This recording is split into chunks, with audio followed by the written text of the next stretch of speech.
Okay, share screen. Share. There we go. Here it comes. Okay. Awesome. All right. And I just want to say just really quickly, if you could hold your questions till the end, and at that time you can unmute yourself or you can put them in chat. If you are afraid you're going to forget your question, you can always chat, put it in the chat during the presentation, and I'll be sure to read it out when we're done. And I do want to say a quick note of thanks to David for joining us all the way from St. Louis, right? That's true. That's right, St. Louis. And he's written this wonderful book, and I know at the end of this talk, you're all going to want to read it. It's so well written and so engaging, and I'm really excited to hear tonight. So thank you, David. Take it away. Well, thank you, Lauren. Wonderful words, much appreciated. As you probably know, and some will remember, my mother wrote a bunch of children's books, 5 books to be exact. And this is an illustration that was put together by the publisher, Oxford University Press, one of their catalogs. Familiar view of Abbott Hall from Crocker Park, and there is Azor, the young hero of my mother's 5 books. If I can advance the slide, what's going on here? Let's try this way. Why are we locked up? I'm going to have to do a little maneuvering here. Here's the next slide. As you know, I had some great friends who passed recently. One was Chris Brown. He played a very important role in the genesis of the Azor books, his mother and aunt in particular. This is Chris just after he won the New Hampshire lottery with one of his new cars. And on the right is Hooper Cutler, who many of you know, who knew. He died just about a month ago, a month and 2 days. And we had Hooper and I put together a Boy Scout reunion in 2004.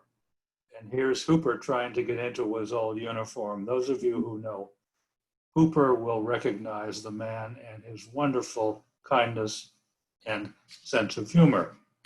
Hey, here's the next slide. Now here's the book I wrote. I didn't want to pass any coronavirus along to any of my readers, so I always wore this mask when I was checking out the book. That's my real study in the background. I'm not sitting at Fort Sewell with pre-silent in the background. I'm really in this study in an apartment in St. Louis. Here is my mother, the writer. She's the one who did the hard work. Here she is at Oliver's Beach towards the end of the 1940s or early 1950s. Her sister Therese lived in New York, was a fantastic photographer. And every time she came to Marblehead, she brought her Rolleiflex with her and took these wonderful photos. So here's Maude at Oliver's Beach. A little bit about me. I went to, born in Boston in 1938, went through Marblehead schools, which was quite an experience. Went to a couple of universities, picked up a degree or 2. I have a daughter, Hannah, who lives in North Carolina. She's catching up with me in age, which is really sort of strange. I moved to St. Louis with my first wife in 1969 for a university teaching job at WashU Medical School. That's Washington University Medical School. I married Barbara, my second wife, in 1989. We have 7 grandchildren and great-grandchildren between us. After the university work, I worked in the computer field for Emerson Electric and McDonnell Douglas Aerospace for a number of years, and then I retired in 2005 and returned to university teaching after retirement, which I wrapped up teaching statistics in last December. My business card is below. Those of you are always free to contact me or to check out my website. And I'm easy to find. The museum has my phone number too. I'm not hiding. So I owe a big debt to someone who I believe is in this meeting. I'm not sure if the Lynn in the meeting by iPhone is really the same Lynn who put this wonderful picture up on Facebook some years ago. You can let me know during the question period if you're here. But she propped up the 5 books that she's been collecting for years in her home, along with a throw that might have come from the Marblehead Museum. And the books that my mother wrote were Azor, in order, Azor and the Haddock, Azor and the Blue-Eyed Cow, Tor and Azor, and Pringle and the Lavender Goat. And here's what she wrote on Facebook. She knew my mother was very vigorous until the last 2 or 3 years of her life, approaching 90.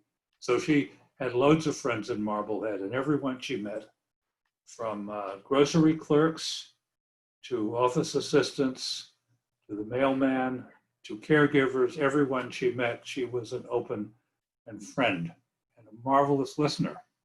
She trained as a reporter, so she knew how to do it. Maude's early life, she was born in 1907. She went to New York public schools in Brooklyn and then to Berkeley Institute, which was an Episcopal secondary school in Brooklyn. It's still there, Berkeley Carroll, very good reputation. She didn't know what to do after high school, so she worked for the founders of the Reader's Digest, Lila and DeWitt Wallace, when she was very young. And then she wanted to go to journalism school because her sister Therese was already a student at Adelphi College and on the student newspaper there. And Maude got the idea of going to journalism school. To get into Columbia University School of Journalism required 3 years of college beforehand. So she did that at Adelphi and graduated from Columbia University School of Journalism. It was called the Pulitzer School then, at age 24. Then she went on to work for 5 years at the Mount Vernon Daily Argus.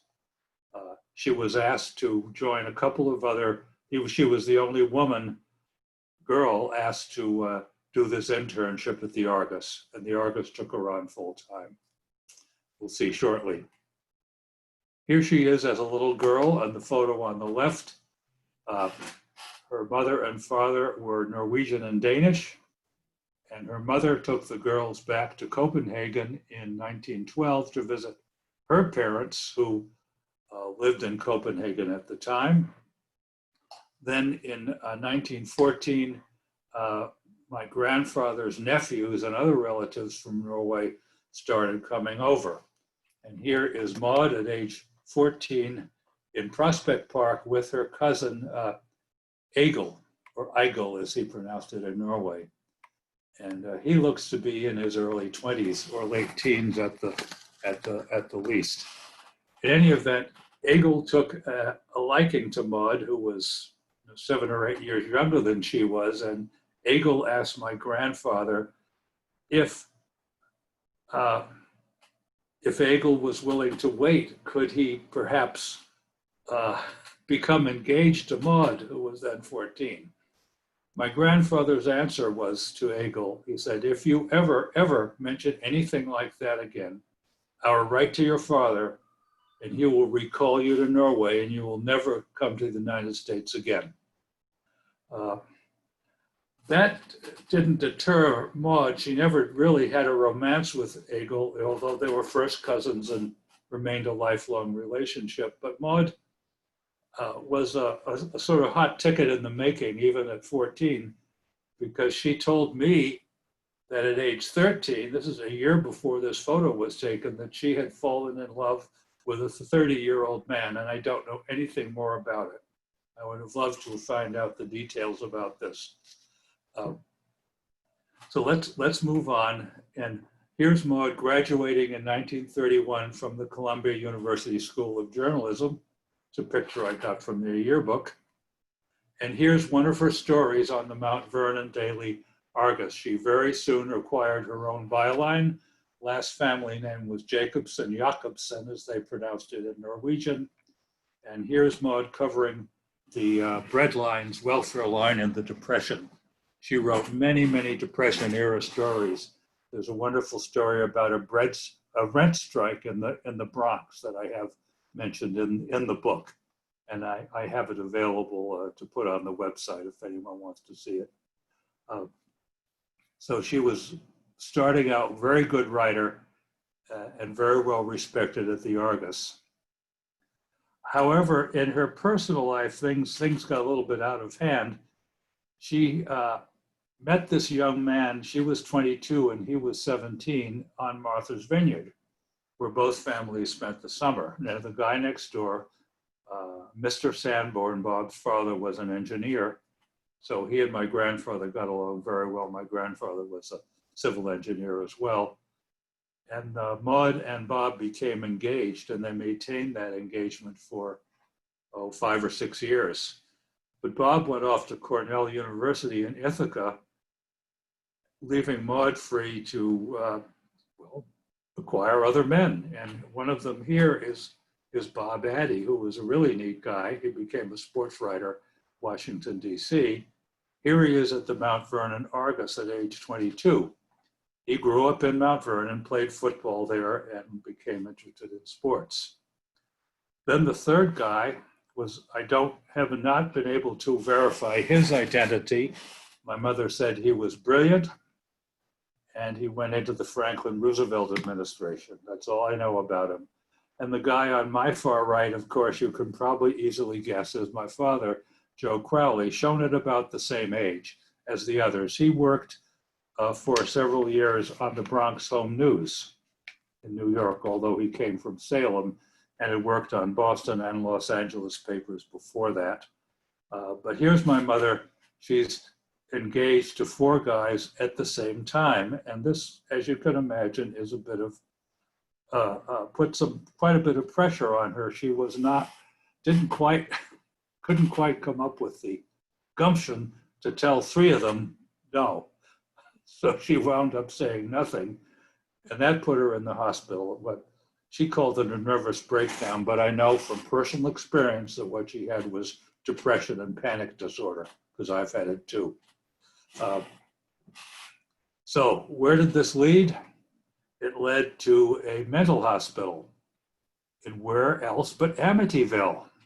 Now, this may not have been the mental hospital where she went. There were several mental hospitals that I found on the internet that have been in Amityville at various times. None of them quite as creepy as this one. But from what she told me about the place, it might have been exactly like this one here that I got from a movie poster. However, she sprung herself. After 6 weeks, she was able to go home to her parents or to her apartment. She had an apartment in Mount Vernon, New York. And but the problem of the 4 fiancés had yet to be solved. So she went to the psychiatrist, and the psychiatrist said, why don't you pick the most stable one? And here's what happened. Here's my father, Joe Crowley, and my mother around the time of their marriage in February 1938.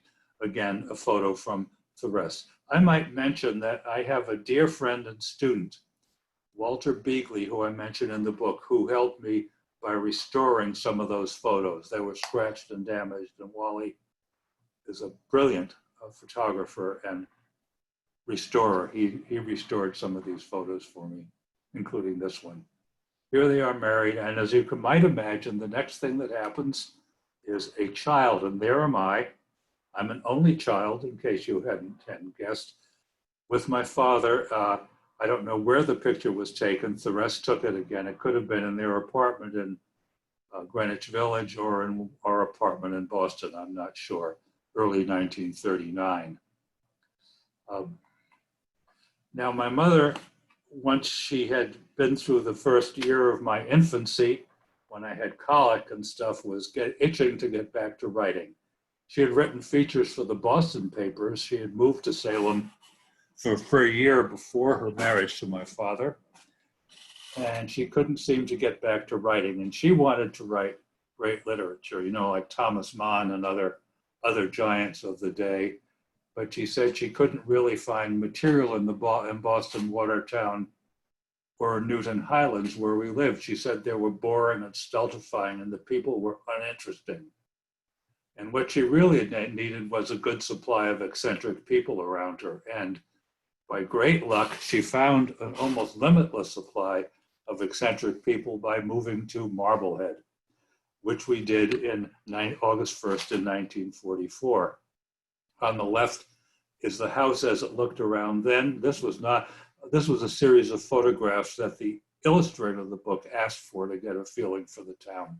None of these photos were ever published, but I chose this one because it illustrates a little bit about the house as it was in 1947. The trash was out that day, and another little family lived in here, and we lived here, the three of us, and then this young woman and her baby lived here. Here is the clothesline, and we had one of those old-fashioned garbage pails. If you remember, you went out to take the garbage out, and there was this long pail buried in the ground, and you stepped on a lever, and the cap, the metal lid opened, and you dumped your garbage in there. And the garbage men came around, and they hauled out the bucket and dumped it into their truck. Well, Earl Cook, our landlord, Earl lived on Washington Square, and he didn't want anything to mar the aesthetic appeal of his properties. And one of the things which he didn't come around on garbage trash day, I guess, but one of the things that marred the beauty of 3 Elm Street, in Earl's opinion, was our 1935 Pontiac, which was close to 9 years old. And there was a driveway here, and he asked us not to park the car in the driveway because it looked junky. And instead, we had to park it on the street out here, just on the other side of these packages and boxes. Well, my mother and father laughed. They weren't offended at Earl's pretensions, and we parked the car out there. However, in his continuing efforts to beautify his property, he planted what he called a flowering dogwood tree here, and you can see signs of it here in the corner. And the minute he did that, my mother said, well, that's going to be the flowering garbage tree. So we always called it that because it was right next to the garbage pail. Here I am in the first grade at the Gary School. I went through the first grade twice because I was very sick with various respiratory ailments. I had started school early. I had gone to kindergarten in Newton. And because of my birthday, I was starting kindergarten at age 4.5, and here I was starting first grade at age 5.5. Second try was better. I didn't miss as many days in school, and my schoolwork was okay. Now, what is Maude thinking during this time? She's stewing about being a writer. She's becoming dissatisfied with being a housewife. She's gotten me through infancy, toddlerhood, and into the first grade, and what is she going to do? Well, she decided that she's going to write. And she had been inspired by some of my antics to think of me as a possible subject for a book. And she did. And many years later, she produced a script for a radio interview because she was afraid of speaking extemporaneously. So she always wrote everything down. And here is what she said, that I played a big role in the genesis of these books and about the character. And by that time, I was 6 or 7 years old, and I always have enjoyed making people laugh. So some of what I said then turned up in the book. So another important ingredient that I mentioned Chris Brown before. Here he is, the second grade at the Gary School. Here is his older brother, Eric. And here is their house at 8 Elm Street, where they lived, right across from 3 Elm Street, where we lived. And my mother set 2 of her books at 8 Elm Street, Tora and Azor, and Pringle, and the Lavender Goat. This again is a photo that the illustrator asked for of this house. The dormers are gone now. The house has been remodeled, but here's how it looked when we moved in 1944 across the street at 3 Elm Street. Here's a map which I put together from Google Maps, and you can tell it's a little bit cockeyed here. Here's 3 Elm Street. Here's the red house. And here's where Chris and Eric lived. Here, the dormers have been eliminated. Over here is the house of a young man who was deceased by the time we moved to Marblehead. And that was Azor Goodwin. He was drafted in 1942, I believe, and he was killed in the Normandy invasion and died on June 7, 1944. Here's High Street. This is Idler's Hill here. And this is Dunn's Lane. Knight's Hill Road is something of a fiction. It's really just a path. It may have been a road at some time or other, but I don't remember any road being there from my childhood. Here's Elm Street, and here's High Street. Here are the alley steps for orientation. The other important people besides me and Chris and Eric in the genesis of the books were two of them. Elsa Brown was Chris's mother.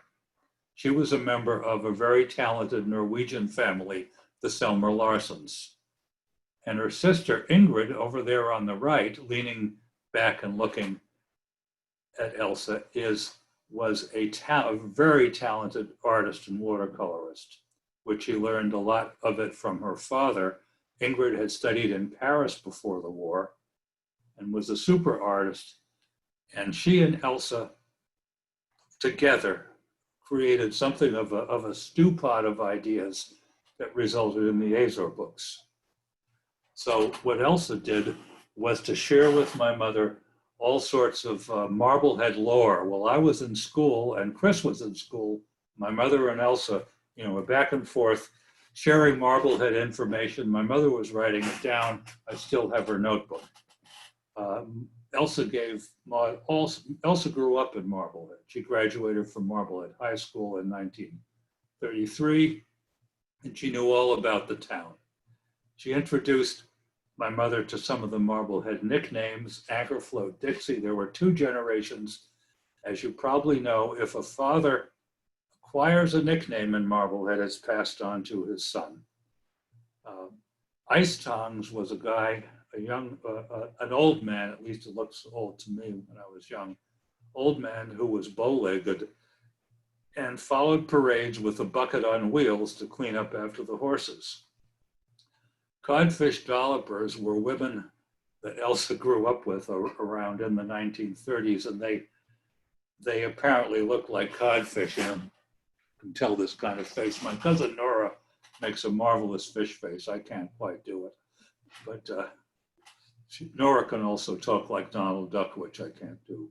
And then there was an old Marblehead language which more or less was incomprehensible to people. Most of you know this, and it more or less died out after the Civil War and the arrival of the railroad. But some people still remembered it when we moved to town. And one of the expressions was take out the orts, which referred to the garbage. And there were other expressions that Elsa told my mother that my mother didn't write down, so I haven't been able to retrieve them. Ingrid, Elsa's sister, said to my mother one day when my mother was complaining about what kind of book to write about all this wonderful information that I'm getting, Ingrid said, why don't you write children's books and then I will illustrate them. Well, this set my mother off on an idea to write about children. And she knew Ingrid's wonderful talents as an illustrator and said, sure. And that's what started the Azor books. But there was, here are a couple of Ingrid's sketch or studies. First is her view of 3 Elm Street, done in the summer of 1945 or winter of 1945. And here's Azor, the character in the book. Azor was unlike me in one way. He could speak with animals and animals spoke with him. Here's a seagull filling Azor in on some critical piece of information. These animals always had adult logical conversations with Azor, and they only spoke with him because of the respect that he showed to them. Now, Maude, in the meantime, told me and others that Azor wrote itself in 3 weeks. When she had the character in her head, character took over and wrote the book. She just had to sit there and type. I wish I could write like that. That's the gift that is given to novelists and writers of fiction. And of course, Ingrid's watercolor studies. Here is Ingrid's map of the neighborhood around Elm Street and High Street and Dunn's Lane. And here again is Azor's house, the red house with the L. Here's where Chris and Eric lived with their mother. And here is where Azor Orrin Goodwin lived, the man who was drafted in 1942 and killed in the Normandy invasion. Here is a picture of Azor that Stanley Goodwin graciously shared with me. I met with him a few years back, and he gave me all sorts of material on Azor. Here is Azor, probably in 1940 or so. He was in his 30s. He had been to college, and he was farming this land with his father. He was a volunteer fireman at this time, coal fireman. This is before he was drafted. And my mother picked up on the name, and she said in her comments that she hadn't really heard of it. She knew it was from the Bible somewhere, and she knew it was an old New England name. Well, it turned out that the name Azor came into the Goodwin family several generations before Azor Orrin Goodwin from the Stanley family. As you know, there were Stanleys in Marblehead. Stanley is a first name in Marblehead, spelled with a D. And that's how Azor came into the family. This is what Stanley told me when I met with him. Now, my mother was looking for an agent for her book. She had written the Azor book in 3 weeks. It wasn't called Azor then. It had some other preliminary titles. And she turned to her brother-in-law. This was Theresa's husband, Joe Mitchell, who was a writer at the New Yorker. And Joe had already published 2 books. He knew his way around New York publishing. He knew agents, publishers. Here he is in Marblehead on an early visit with Nora, my cousin. I think it's on the ferry going around the harbor. And Joe eventually suggested an agent, McIntosh and Otis.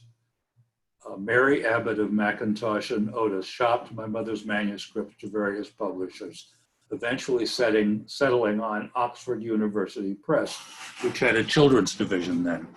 And here is a letter congratulating my mother on the announcement from Mary Abbott, my mother's agent, that Oxford has agreed to publish Azor, and that it would be published in the fall of 1948.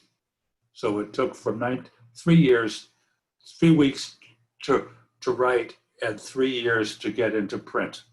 It's not unusual, even in publishing today, for books to take a long time to get to the bookstores. Oxford, however, could not use Ingrid's color illustrations, which was a shame. Color printing was a problem then and would require a much more expensive book. And Oxford wanted a different touch to the illustrations. Here's Ingrid's version. There's an incident in the book where Azor receives a valentine. Here he is in front of 3 Elm Street, opening the valentine. This is the horse named Ambrose Frost. The horse is one of the animals who speaks with Azor, shares information.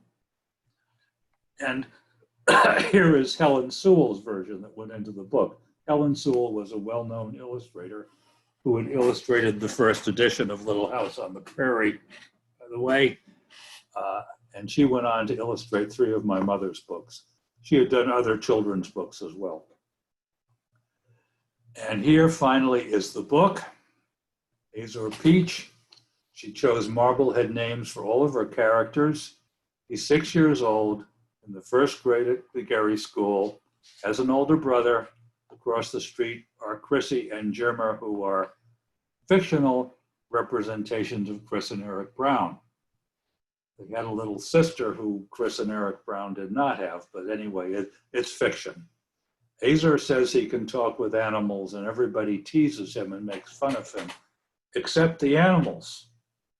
The cat from next door, Larry Frito, the horse, and the turtle. He has quite a dialogue with the turtle in the first Azor book.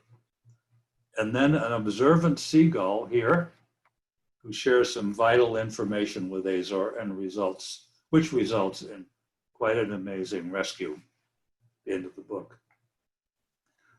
The next book was Azor and the Haddock. Azor catches a 4-pound haddock and wants to keep this fish as a pet. Now, there's a character in the book who turns up in all the subsequent Azor books named Mule Stope. Mule Stope is fictional, but he's based on several old men that my mother knew about around Marblehead. And Mule acquired his nickname because once he fished with a mule who sat in the stern of his boat. The mule was deceased by the time that Azor meets Mule. Mule's day job is loafing. We don't know what Mule's night job is. Mule is a man of very few words, but the editors of the book at Oxford and the agent were concerned because they said, can a mule really sit? Because if the mule can't sit, the kids will pick it up right away and they won't take the book seriously. So they bounced the question back to my mother, can a mule sit? Came to me. I had an encyclopedia. I was 9 years old. I didn't know. My father knew all about horses, but not about mules. Abbott Public Library didn't know, Franklin Park Zoo didn't know, and the Harvard zoology faculty didn't know. So what to do? Well, someone made a suggestion to my mother that she write to Ringling Brothers Barnum and Bailey Circus because someone had seen a mule sit in the circus. And by this time, by a happy coincidence, my father was an editor on the Boston Herald Traveler. And they sent out Alta Maloney, who was a reporter for the Traveler. And she wrote a story about the mule question, and their editorial cartoonist, Jim Dobbins, who produced this cartoon for the story. And then a reporter in Sarasota picked up the story and talked with Roland Butler, who was a publicity director for Ringling Brothers Barnum and Bailey, and he provided the answer. Roland Butler provided the answer about the mules. And here is Roland Butler's letter to my mother from January 1948. And he says, of course a mule can sit on his buttocks. Remember that my grandfather used to call it bottom when I was a boy in New England. Anyway, my mother had drawn a sketch, and the mule can sit, just as depicted in the illustration in the book. It generated quite a bit of press fury. It was all over the country via the AP. And of course, press coverage was easy for my mother because guess who? Here's the reporter who wrote the Herald Traveler story, Alta Maloney, who was a friend of our family. And here is my father, who was chief copy editor at the Boston Herald Traveler. This photo was in 1947. This man was retiring, and it was his retirement celebration. And I know who a couple of the other people are in this picture, but it's not germane to this story here. Now, the Haddock book finally made it to print. Excuse me, I have to wet my whistle just a little bit. Azor wants to keep the 4-pound fish. Mother says no, but Azor finds a wash tub, 10-gallon wash tub, drags it to the little harbor where he can change his pet seawater every day. The Haddock glares up at Azor. The Haddock is not fond of captivity. He'd rather be back in the ocean, but Azor hasn't quite picked that up yet. There are 3 little girls who tip the seawater out on the beach, leaving the Haddock flopping in the dry tub. I imagine this was imagined to be at Gas House Beach or Dolliver's Cove, not sure. But the only solution that Azor can come up with is to row his pet out to Cat Island where no one can bother him. He heads out. Mule Stope has lent him a punt, but the currents carry him far off course behind and beyond Marblehead Neck. Azor cries out for help, and the Haddock says, "Quit your bellowing, what's your problem?" And they have a little dialogue, the Haddock and Azor, and they come to an agreement. If Azor will release the Haddock back into the ocean, the Haddock and all of his relatives will lead Azor back to Little Harbor. Fish have no trouble navigating in the fog or at night, and they know exactly where they're going. The next book was billed as a Christmas book, Azor and the Blue-Eyed Cow. Azor wasn't your average cow. She had blue eyes, and she didn't come from Marblehead, which was one strike against her. She was from away. She belongs to Mule Stope, Azor's retired fisherman friend, and all of these circumstances guarantee that the beast will misbehave. She runs away, she climbs trees, she breaks into O'Neill's fish market, eats all the fish. She invades a bakery and eats 237 donuts. I'm not sure how the count was kept. But the thing that Clara, the blue-eyed cow, did was to settle a bet that Matthew had with Azor. Matthew, being older, asserted to Azor that Santa Claus did not exist. For Azor devised a very clever scheme to settle the bet and to prove that Santa Claus was real. And the cow, in the end of the book, provides the answer. Santa Claus is real. That book was dedicated to my grandmother. The first couple of books were dedicated to me and to Chris and Eric. There was a lot of publicity, and my mother did a book signing. The publisher didn't do any publicity because what my mother didn't realize and gradually caught on to, that most of the books were sold to libraries and schools, and that the sale of books to the general public mostly proceeded by word of mouth. So they didn't sponsor any book tours, they didn't do any publicity. My mother was expected to do that herself. That's exactly how it works today, unless you're a very well-known, $1 million earning author. So a friend suggested this event at the George Pickering Company, which was right next door to Brown's Bakery.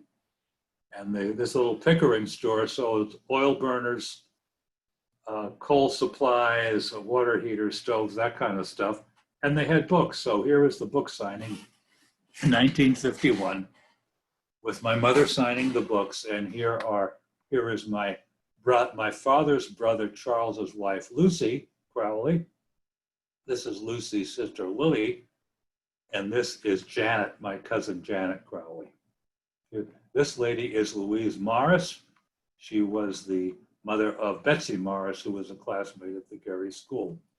My mother went back for a second signing, and at the second signing, there was an explosion in the bakery next door, and all the books came raining down from the shelves, and my mother said the excitement was really worth it. Fortunately, there were no injuries. However, things were getting a little bit rough in our little family. My mother was dissatisfied with my father for some reason that I'll never really understood. And at this moment, a woman somewhat younger than my mother came into our family with the determination to pry my mother away from my father. This woman, to put it delicately, preferred the company of women to those of men. And she was a writer. She wrote advertising copy. She had helped arrange that publicity book signing at the bookstore. And she was around all the time, much to my father's distress and to mine. Although she was very generous and funny, I knew that she was a danger to our family. On my father's side, he had been made city editor, and there was a guy, name I've forgotten, who made his life miserable. My father suffered stomach ulcers. Then we had this party at one of our rental houses where a drunk woman who I'm guessing was in her mid to late 20s. I went upstairs, time to go to bed. My father was right ahead of me, leaving my mother downstairs with the remains of the party, which was this young woman's husband and a few other people. And my father heads up towards the bedroom, and he goes into the bedroom, and the young woman pushes past me and follows my father into the bedroom. And I hear my father say, no, no, no, that's not really a good idea. And he closes the door. And then the woman comes to me and wants to go to bed with me. And I'm age 11, she's 25. And it really sort of freaks me out. So I say, no, no, no. And then she went back downstairs and grabbed my mother and assaulted her in some way, sexually. I don't know. This scared the dickens out of my mother. Things were really rocky during this period, during which my mother left my father for 3 weeks. We moved 3 times, not necessarily due to this turmoil, but it was just contemporaneous situations. And my mother concluded that she was an alcoholic and joined AA. This was in the fall of 1951, right around the time of the book signing at the bookstore. But she recovered and never had another drink. It was rough for her, very rough. She went to meetings every night all around the North Shore. But she managed to get another book out the door, or underway, which took a lot of time and a lot of editing to get going. This is Tor and Azor. Hope I'm not overstraining my time here, but we're coming towards the end eventually. Tor is an 8-year-old Norwegian boy who finds himself in Marblehead with his aunt Inga. She lives at 8 Elm Street. She is the mother of Jimmer and Chris, the stand-ins for Chris and Eric Brown, and their little sister Pringle, fictional. Tor had been staying with his uncle Hans and a cousin in Norway, with whom he lived after his parents had been killed in an avalanche. Tor's English is couched in Norwegian syntax. It's really interesting. Perhaps a little tour to find out how I like myself in Marblehead today. And I can't translate, but in Norwegian, word for word, this would make perfect sense to Norwegians. But of course, it occasions a lot of laughter and teasing from other boys like Jimmer, and there's a dim-witted redhead guy named Bad News Brown. They tease him for his speech. They trick him into playing a prank on a mean old lady who yells at him. But Bad News gets his desserts when Tor figures out how to disable his bicycle in a mysterious way that no one can fix. At the end, Tor is delighted when his uncle Hans arrives on Christmas Eve from Norway to find work in America. And they will live in a special Norwegian house that Tor had discovered in Barnegat, and I would say it was probably fictional house was probably on Harding Lane down there. I've looked around and figured out that that's probably the location of this fictional Norwegian house. Next book was based on my cousin Elizabeth, who was Nora's younger sister. Elizabeth was probably 8 or 9 when my mother started writing this book. But this character, Pringle, the 9-year-old sister of Chris and Jimmer Orn, the stand-ins for Chris and Eric Brown, she was lonely because the boys in the neighborhood wouldn't let her play with them. She encountered a wandering goat that she adopted as a pet. The goat has a lavender tinge, but otherwise she's like that of other goats. She eats everything, wanders everywhere, gets into trouble. Pringle's mother banishes the goat after the fixings for a fancy dinner party are destroyed. Again, there's another mean old lady. 3 of the books had a mean old lady, but they're all based on one person, who I will decline to name now. This mean old lady, fictional, is infuriated when Edna invades her garden, eating her vegetables, and then she destroys the sheets that Emma has hung out to dry. And Emma petitions the selectmen to declare Pringle a nuisance, a public nuisance. But Edna comes to the rescue. Her loud bleating awakens people to a very dangerous fire, and no one is injured.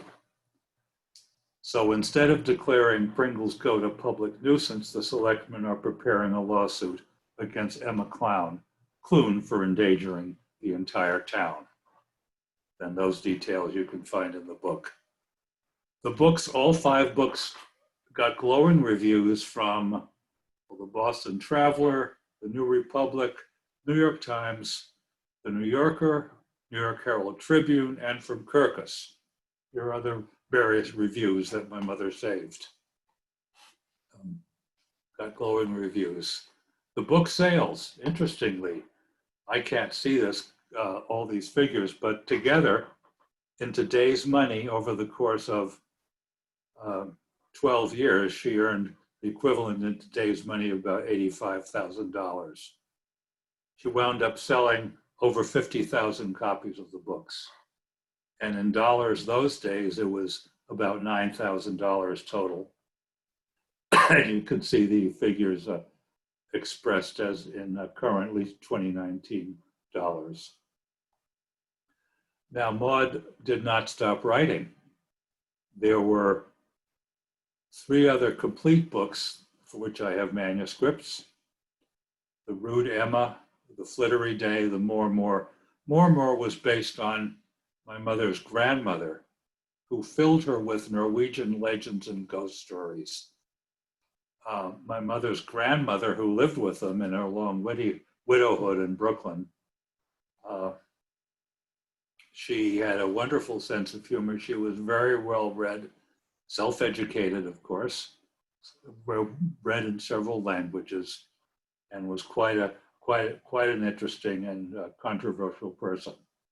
Bad News Brown was a complete Azor book that was never published. My mother wrote after Pringle and the Lavender Goat in those years. I need to wet my whistle again here. The character of Bad News is very interesting to me. He had very good intentions, but not many smarts. It was rejected by the publisher. Henry Walk was the publisher who took over from Oxford when they sold their juvenile division.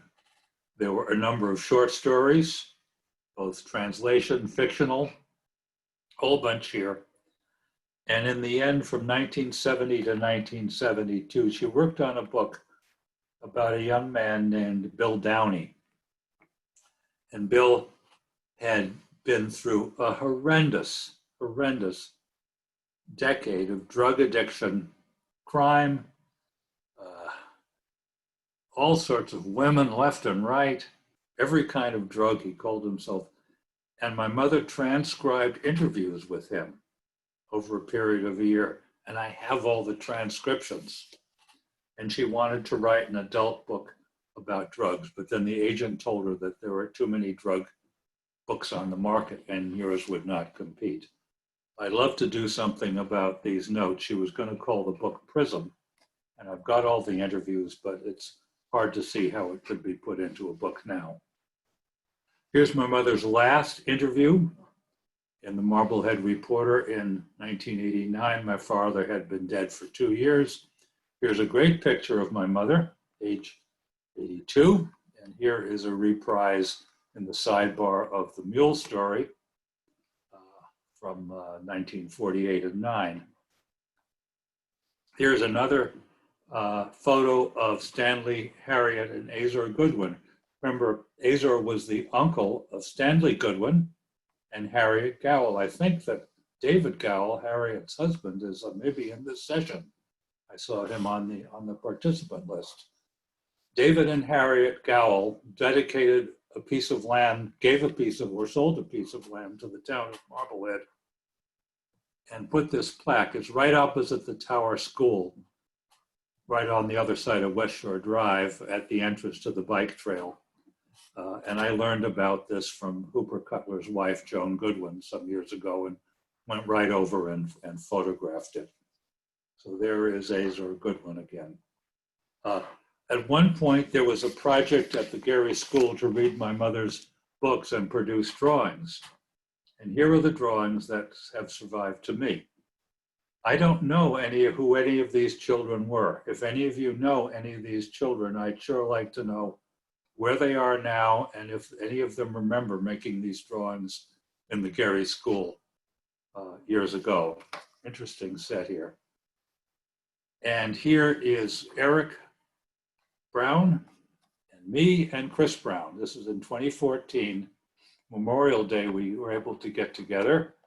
And Seth Moulton then was campaigning for Congress, and he appeared in his Marine uniform. And oops, something happened here. Any event, he appeared in his Marine uniform, and he agreed to photograph us. And finally, I learned quite recently that the printer here in St. Louis has run out of books. I ordered a second printing, and it's starting pretty soon, but it's going to take a week to 10 days.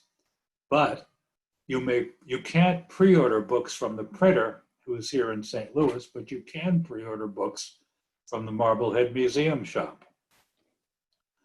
You can pre-order your books from the museum. This is my book. Unfortunately, I don't have copies of my mother's books to sell, but here we are. Here's my book.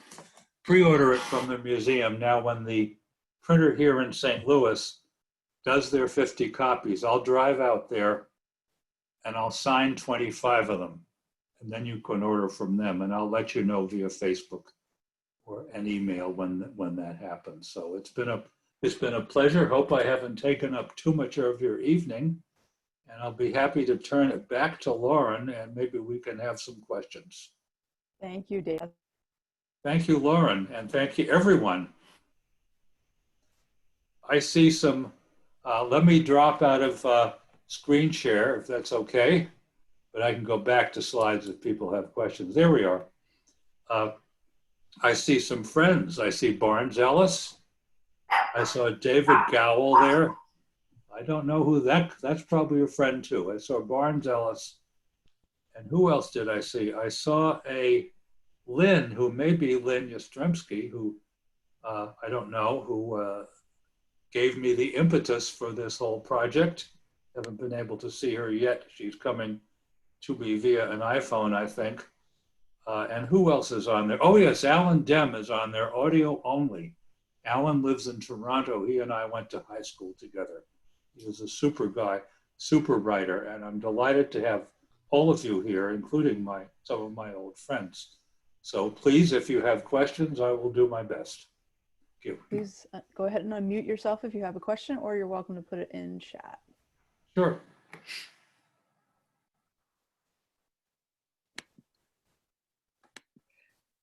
David, this is Susie Snyder. Hi, Susie. Yeah. I was emailing with you. Yeah, I remember. Yeah.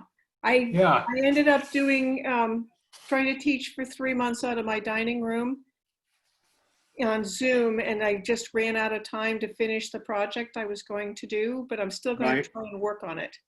Good, good. Great. Well, that's good news. I was so happy to hear from you. I really want to put new pictures to go with Azor and the Haddock, because every year I would read at this time in the spring, I would read Azor and the Haddock because the kids were turning 7 and they totally identified with the book. Well, wonderful. I'm so happy to hear that. Good news. Susie, thank you. I really wanted to see you in person tonight, so thank you. Well, this is what I look like, and I'm in a rather messy study in my apartment, in our apartment here in St. Louis, but there's a priest island in the background, which you all can recognize.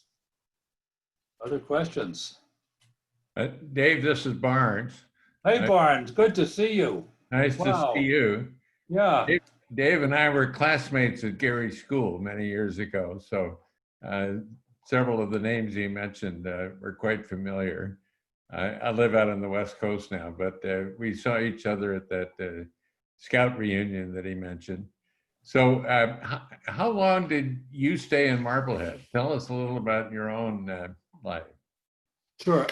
I graduated in 1957. I went to Middlebury College. I flunked out after a year and a half. I returned home to Marblehead. I went to BU at night, and the summer got back into Middlebury College, graduated with my class. I went on to the University of Vermont for a master's degree, and then from there to Princeton. So but I came back every summer. After my divorce, I came back with my daughter in the summer and at Christmas time for several years. So it's only recently, after my mother's death, that we've started doing the visit every other year rather than every year. So it's, yeah, I've had an active and eventful life like most people. Didn't wind up where I thought I would, but I'm happy where I am now. David? Dave, Yes. this is Helen Schrader. Hi, Helen. Hi, Dave. Oh, yes. Hi, Helen. Huh? Hi, Helen. Helen, you're from St. Louis, of course. Yes, I am. For the rest of you, I was co-facilitating a writing class when Dave was working on this book. And I just want you to know, Dave, we're all really proud of you. Thank you, Helen. Yeah. Helen was one of the most helpful writing coaches I've had in the various classes I took at the Washington University Lifelong Learning Institute. That really got me started. There were several people. Helen is one, Karen Sturbens is another. And Ruby Lappin was one of the best writing teachers I had. She helped edit this book, by the way. It all happened here in River City. David, is St. Louis on the other side of Swampscott? Yeah, it's on the western side of Swampscott. There is nothing in between except, well, we're really Swampscott. The next thing to Swampscott, I think, is Nevada. So that leaves us. I couldn't resist. It leaves us right in the middle of flyover country. There you go. Yeah, David, definitely Lynn- flyover country. Lynn is on her iPhone and she has her hand raised. Go ahead, Lynn. Yeah, have at it, Lynn. Hi, David. How are you? Is this Lynn? Are you the Lynn? Yep, the one and only, thank God. Yeah, Lynn so graciously and helpfully put that wonderful photo group up about 4 years ago that got me started on this project. Well, What do you thank have to say? I just want to say that I finished reading the book. I think it's fabulous. I loved it. Thank you very much for doing that. Well, I'm very grateful to you as well. I Very just, grateful. when you showed interest that you wanted to do another book regarding the Azor stories, I was like, oh my God, it was like a dream come true. Well, thank you so very much. You're very kind. Very Thank you. kind, Lynn. I might mention that when Lynn made her suggestion, I put up an Azor of Marblehead Facebook group. And you can all catch up on events related to the book there on the Azor of Marblehead Facebook page. So it's finally nice to meet you, Yeah. whether it's on Zoom or whatever. Yeah, that's great. I love your photograph collection. I hope you put them on Facebook at some Actually, I'm point. at my mother's house. Okay, well, I hope you can do that, or they can wind up on, because you put up wonderful posts on Facebook. Thank you. I'm a big fan. Thank you. Sure. A comment in the chat from Jean. She says, it seems unfortunate that Ingrid's illustrations couldn't be used because they look so lovely. Have They were. you seen or do you have a number of them, the original illustrations? I have some of Ingrid's original illustrations. The rest, all of Ingrid's artwork is in the hands of Anne Selmer Larson Whittier, who lives in Salem. She is Ingrid's niece. Ingrid had a younger brother named Ivor, and Ivor was married to Margaret, and they had three children, and Anne was their middle child. And and she is married to a lovely man named Whittier, and they live in Salem. And Anne has all of Ingrid's other artwork. Some of it is turned up on the internet in various places. She was the first female member of the Marbleheads Arts Association, which her father, John Selmer Larson, founded in the 1920s. And Some we of it. had an exhibit at the Marblehead Museum of Ingrid's paintings, I believe. Wonderful. That was probably close to 10 years ago now, and it was quite an exhibit. And who has the paintings? Were these paintings that the museum owns? Or the No, they artists? weren't. They were all donated through, and I'm pretty sure Eric had a lot to do with that. Yeah, he might have. Eric Brown is Chris's older brother. Eric lives in Palm Beach, and he's helped me a great deal with the books. That's And quite a team you had up on between Elm Street and High Street between it was the two incredible, Brown yeah. brothers. They probably could have used a sister, not a made up one. But No, your mom may have had a little bit of insight on that. Well, she did. She and Elsa and Ingrid were really close. Elsa divorced Richard Brown around the time we were in Elm Street, and then many, many years later, she married Richard Slee, who was the son of the Slee insurance agency, Charles Slee.